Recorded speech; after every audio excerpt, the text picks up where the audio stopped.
අපිව හොස්පිටල් එකට ගිහින් දාන්න පුළුවන් දුවට හොඳටම සනීප නෑ. ඊයක් දෙන්න පුළුවන්ද ගිහින් ආවට?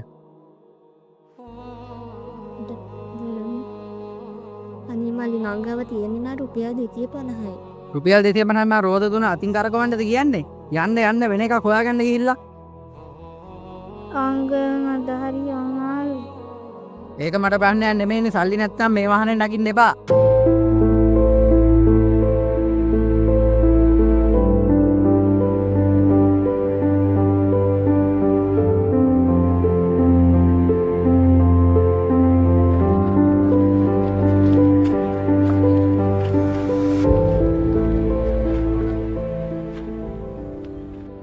ඔයාට නංගියෙක් මල්ලියෙක් නැද්ද? ඔයාගේ කෙනෙකුට මෙහෙම වුණොත් මොකද කරන්නේ?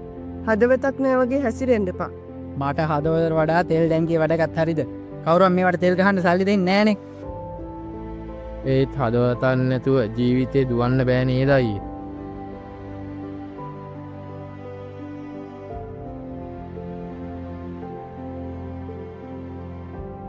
නැන්දේ ඕන් නංගි වැටෙනවා. අනේ පුතේ මොකද මේ? අනේ අපිට කවුරුත් උදව් කරන්නේ නැද්ද?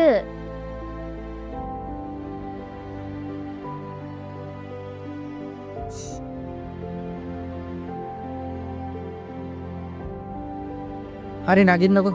අපි සල්ලි පස්සේ බලමු. තීන් දාන්නම් ඔයාලා හොස්පිටල් එකට. අද ඔයා රියදුරෙක් විතරක් නෙවෙයි, මිනිස්සෙක්.